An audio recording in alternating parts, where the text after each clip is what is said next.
Today's topic is significant और dominant पोल concept. तो चलो इसे हम लोग पॉइंट वाइज समझते हैं।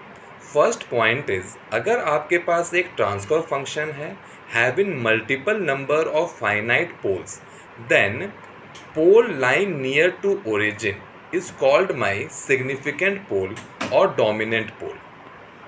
Coming to our second point, if distance between dominant pole and other poles of system is greater than equal to 5, then other pole is known as the insignificant pole or non-dominant pole. और अगर ये distance between dominant pole and other pole of system is coming out to be less than 5, then other pole will also be called as a dominant pole or significant pole.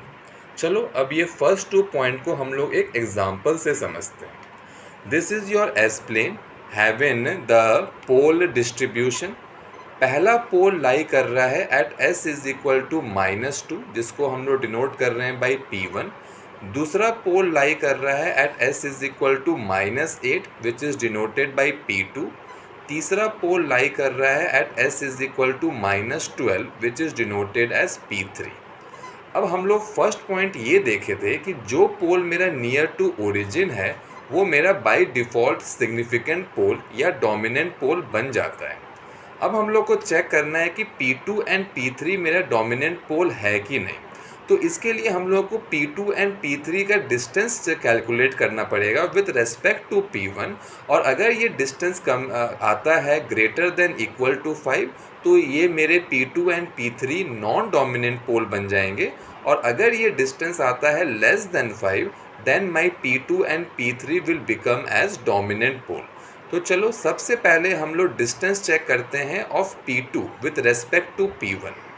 तो अगर हम लोग distance check किए of P2 with respect to P1, then it is coming out to be 4 which is less than 5. तो हम लोग बोलेंगे कि मेरा जो P2 है it is also a dominant pole और सिग्निफिकेंट पोल. अब हम लोग डिस्टेंस चेक करेंगे of P3 with respect to P1, और ये डिस्टेंस आ रहा है मेरा 6 which is greater than 5. So we will say that my P3 is insignificant pole और नॉन डोमिनेंट पोल.